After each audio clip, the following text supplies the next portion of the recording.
Moi, la chose qui m'importe vraiment dans la vie, c'est le football. Et le Rayo m'a fait penser à arrêter le football. Bonjour, je m'appelle Jean-Paul Njoli, j'ai 21 ans. Le Covid, il avait arrêté les clubs amateurs et je me suis retrouvé à travailler. Je travaillais dans un supermarché vers juin. L'agent et le club ils me recontactent pour me dire que le Rayo veut me signer. Et je m'y attendais plus du tout parce que j'avais plus du tout de nouvelles depuis un très long moment. Et là, je me suis dit, ma vie, elle va changer. On arrive avec mon père à Madrid. J'essaye d'appeler l'agent qui m'avait contacté pour me dire que le club, il voulait me signer.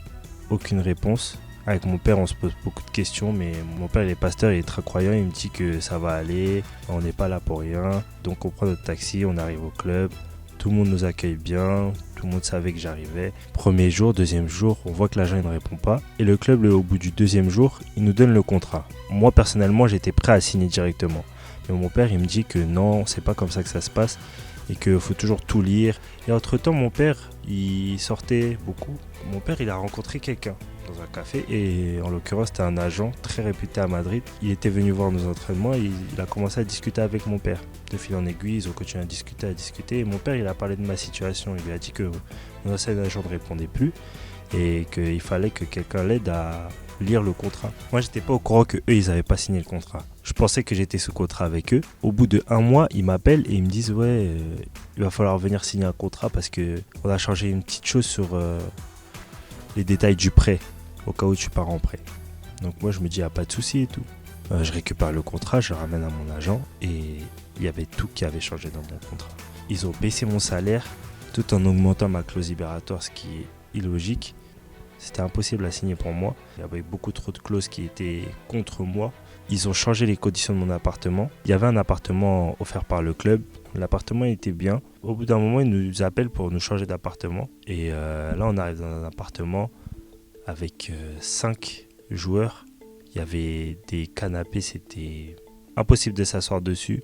Il y avait 2 salles de bain, il n'y en avait qu'une seule qui fonctionnait. Sérieusement, j'étais choqué en fait. Mais je me suis dit, prends sur toi, c'est pas grave, c'est temporaire.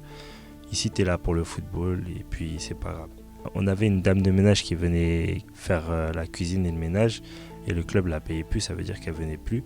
On a très vite compris qu'il fallait se souder parce que sinon, ça allait pas aller et on allait être perdant dans l'histoire. Et au fil du temps, on a commencé à récolter de l'argent par là, chacun de notre côté et après on allait faire des petites courses et puis voilà quoi.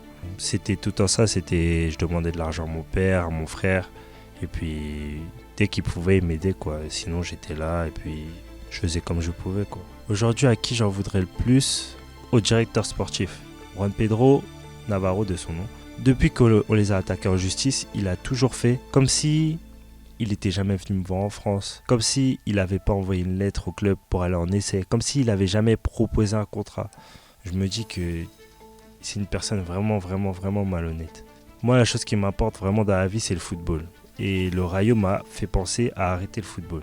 J'ai eu beaucoup de soutien du COP, des supporters du Rayo Vallecano. Ils ont beaucoup partagé tout ça et ça a pris beaucoup, beaucoup d'ampleur en Espagne grâce aux supporters, grâce à la presse espagnole. Par exemple, de son nom, il me semble, il s'appelle Fabrice, peut-être qu'il verra ça un jour ou pas. Il avait envoyé de l'argent pour les petits parce qu'ils avaient vu que j'étais pas seul. Il avait envoyé de l'argent pour des petits pour qu'on fasse des courses et tout. Franchement, ça m'avait vraiment fait chaud au cœur parce que c'est pas tout le monde qui est dévoué à ce genre de choses. Franchement, ça m'avait vraiment fait plaisir et ça avait fait plaisir aux petits aussi. C'est des bonnes personnes, là, les supporters du Rayo.